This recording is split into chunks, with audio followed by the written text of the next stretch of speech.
Lectura de la primera carta del apóstol San Juan. Hijos míos, ¿quién es el mentiroso sino el que niega que Jesús es el Cristo?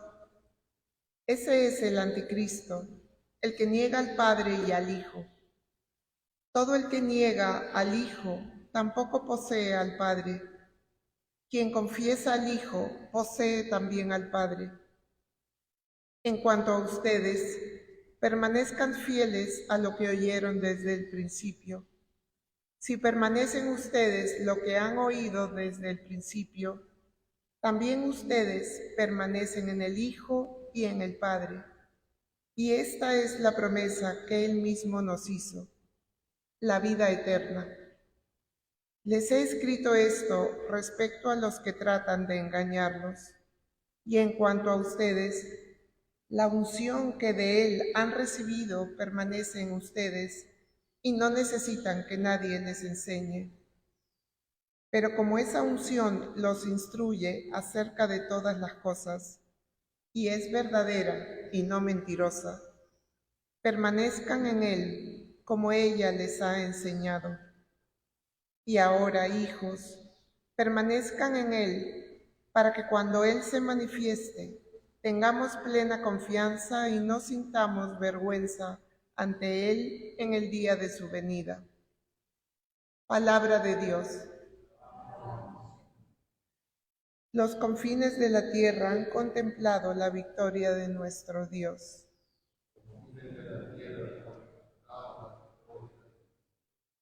Canten al Señor un cántico nuevo, porque ha hecho maravillas.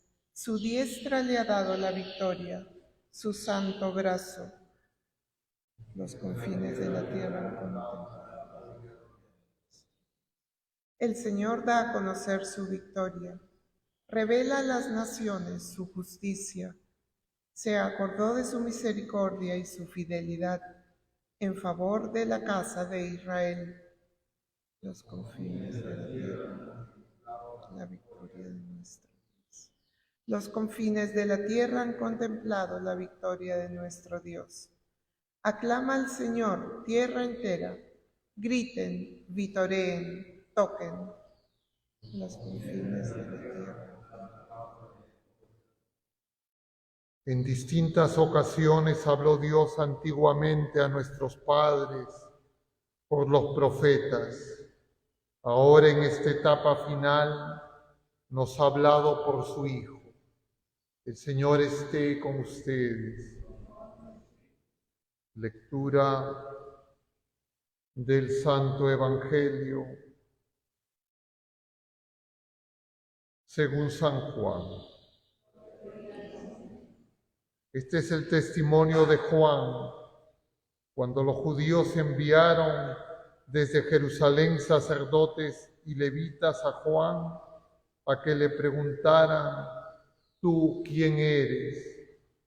Él confesó y no lo ocultó, sino que dijo claramente: yo no soy el Mesías. Le preguntaron entonces: ¿qué? ¿Eres tú Elías? Él dijo: no lo soy. ¿Eres tú el profeta? Respondió: no. Y le dijeron: ¿quién eres? Para que podamos dar una respuesta a los que nos han enviado. ¿Qué dices de ti mismo? Él contestó: yo soy la voz que grita en el desierto, allanen el camino del Señor, como dijo el profeta Isaías. Entre los enviados había fariseos y le preguntaron: entonces, ¿por qué bautizas si tú no eres el Mesías, ni Elías, ni el profeta? Juan le respondió: yo bautizo con agua, pero en medio de ustedes hay uno que no conocen, que viene detrás de mí y al que no soy digno de desatar la correa de su sandalia. Esto pasaba en Betania, en la otra orilla del Jordán, donde estaba Juan bautizando. Palabra del Señor.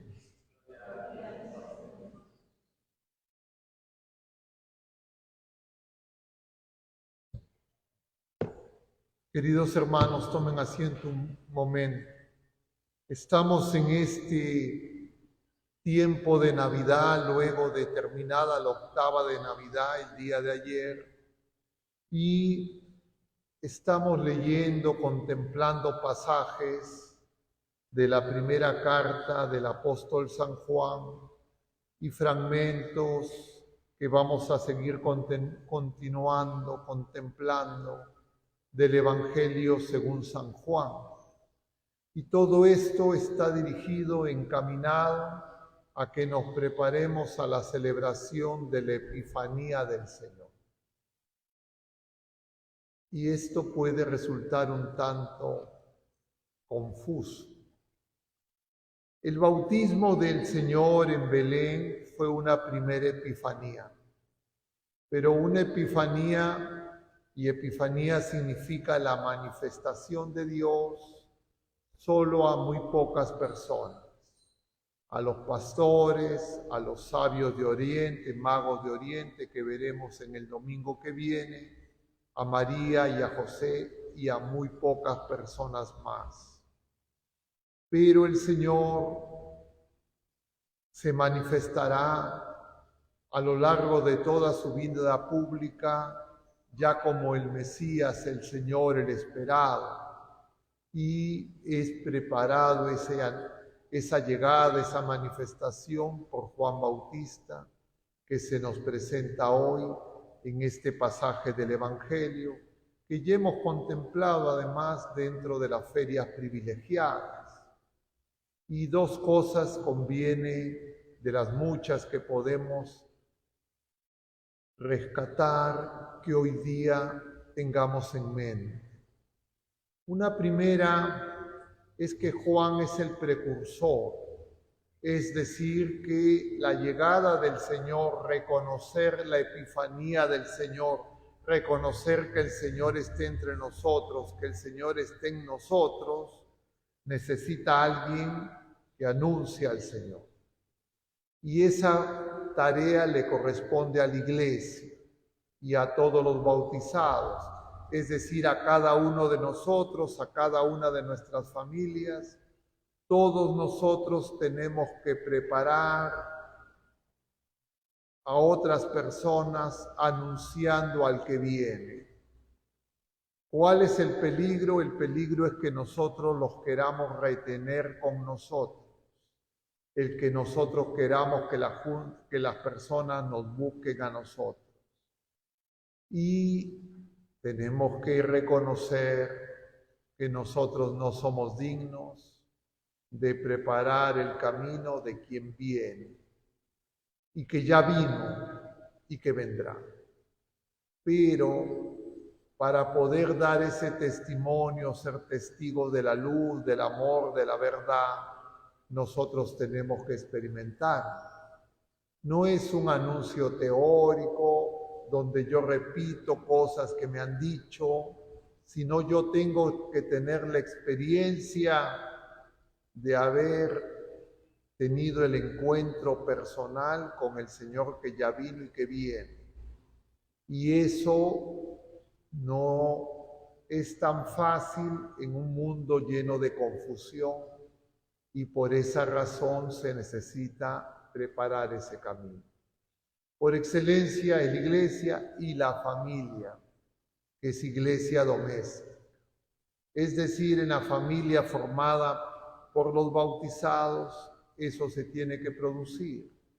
Pero no se produce porque la familia y nosotros esperamos otras cosas, buscamos otras cosas y no al Señor que viene a salvarnos. Porque creemos que nosotros sabemos mejor que Él lo que necesitamos. Y entonces no hacemos esa tarea la mayoría de las personas. Y este tiempo de Navidad es para descubrir que justamente necesitamos al Señor. Ya han acabado las celebraciones del día de Navidad, el día de ayer, y la mayoría de las personas probablemente no se dan cuenta. ¿Por qué en las familias no los ayudamos? Porque en la iglesia no los ayudamos. Y esto hay que tenerlo presente. Claro, uno diría de quién está hablando, a qué se refiere, porque uno siempre va a creer que sí lo hace. Y entonces eso se produce porque nosotros no dejamos que el Señor, que ya vino a nosotros el día de nuestro bautismo, el Espíritu Santo, el amor de Dios, nos ilumine, nos purifique. Y lo que queremos es un Dios que haga las cosas que nosotros le pedimos. Pero cuando le pedimos esas cosas, no le pedimos generalmente, en la mayoría de los casos, que el Señor lleve a término la obra buena que empezó en nuestro bautismo. Y a veces puede ocurrir por esa razón que nuestros seres queridos que ya partieron o nuestros seres queridos enfermos que ya no pueden prestarnos los servicios que nos prestaban cuando eran fuertes y jóvenes, nos pueden ayudar y servir de precursores, incluso esas mismas personas que cuando eran jóvenes y fuertes no lo hicieron. Y eso se expresa en la oración por los enfermos, en la oración por los difuntos. Pero a veces ni con eso nos damos cuenta, porque nosotros tenemos que descubrir simultáneamente dos realidades, que nosotros no sabemos quién somos y tampoco nosotros muchas veces no tenemos la experiencia con el Dios que es amor, que viene a salvarnos, y nos hacemos una idea de Dios, nos fabricamos un ídolo, una imagen de Jesucristo, que es lo que se acomoda a lo que nosotros imaginamos, suponemos y deseamos, y entonces no alcanzamos a ser sus testigos. A lo más testimoniamos hacer cosas. Y hacer cosas para Dios o cosas de Dios no es lo mismo que dar testimonio del encuentro personal con el Señor. Y este tiempo de Navidad es para que descubramos si estamos en ese error, si creemos que eso es conocer al Señor, y si es que así fuera, pedirle al Señor que purifique esa mirada, esa ideología, diríamos, religiosa, para que podamos saber que el Señor esté en nosotros y Él quiere que nosotros podamos renacer a la vida nueva que nos dio en el bautismo. Y que eso necesita que nosotros vayamos muriendo día a día. No esperar al día que nos toque partir, sino en el día a día. Pero claro, eso no nos gusta, eso nos produce desazón, eso nos produce dolor y es fácilmente la criatura humana engañada creyendo que sí sabe lo que quiere, lo que necesita. Y entonces este tiempo es para esa conversión de corazón que predicó Juan Bautista. La primera lectura que estamos siguiendo ya de la primera carta del apóstol San Juan nos enseña eso. Le hemos empezado a contemplar dentro de la octava de Navidad y esta carta ya en el capítulo 2 nos dice hoy algo muy importante, que nosotros tenemos que comprender que necesitamos el bautismo de Juan para descubrir la grandeza del bautismo del Señor. ¿Y en qué se diferencia el bautismo de Juan del bautismo del Señor. Porque estas personas le preguntan a Juan, ¿por qué bautizas si tú no eres el Mesías, ni Elías, ni el profeta? Y es que Juan llamaba a la conversión y bautizaba con agua. Y ese bautismo de Juan es la llamada de nuestra conciencia a dejar el pecado. Pero eso todavía no es descubrir el amor de Dios, el bautismo en el Espíritu Santo, en el fuego. Pero prepara. Pero ¿qué pasa si nosotros creemos que los que tienen que recibir el Espíritu Santo son otros y no nosotros? Nosotros señalaremos a los demás que tienen que convertirse y nosotros creemos que eso no lo necesitamos nosotros.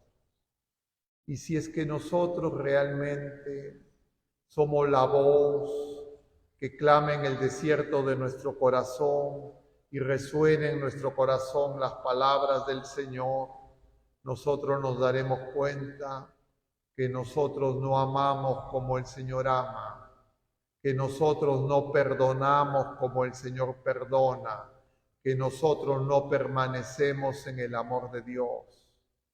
Y por esa razón necesitamos que ese fuego nos encienda en corazón, que nuestro corazón arda.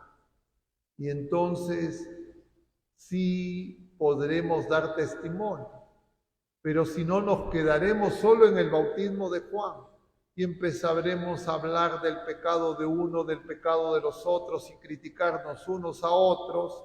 Y claro, siempre va a ocurrir, lo más frecuente, es que nosotros pensemos, no estamos tan mal, los otros están peor y entonces son los otros los que tienen que cambiar. Nosotros, bueno, tal vez una pintadita, un retoque, pero no una vida nueva. Y entonces esa vida nueva, que es la vida que recibimos en el bautismo, estará por nosotros mismos amenazada, porque no que desearemos que el Señor reine, sino seremos como Herodes. Queremos al Señor, pero no que reine, sino para que haga lo que nosotros le pedimos. Y si no hace lo que nosotros le pedimos, buscaremos que desecharlo, que matarlo. Y así se puede pasar año tras año, Navidad tras Navidad, mucho villancico, mucho panetón, mucha cena, pero no Jesús. Esta Navidad, este tiempo que se va a extender hasta el bautismo del Señor, haga que comprendamos que el Señor ya vino, pero que el Señor quiere crecer. Y los que impedimos que el Señor crezca en nosotros somos nosotros mismos. Esa no es culpa de los demás, es nuestra responsabilidad, a menos en los pequeños. Claro, los pequeños es la familia la que generalmente no deja que el Señor reine, porque generalmente los padres, los mayores en las casas, quieren ellos ocupar el lugar de Dios y con el niño apropiarse del niño. Y entonces toda su mirada equivocada, todas sus costumbres equivocadas a veces son las que les comunicamos a los demás. Y entonces, ¿qué va a pasar? El Señor se va a esconder hasta que nosotros nos demos cuenta. Ese día en que tomamos conciencia no se postergue más si aún no ha llegado a nosotros. Y así experimentaremos el gozo de esta Navidad, de saber que el Señor viene a salvar. Que nuestra Madre Santísima y San José, custodios del niño, nos ayuden a nosotros custodiar la vida. Y la vida es Cristo que está en nosotros. Que así sea.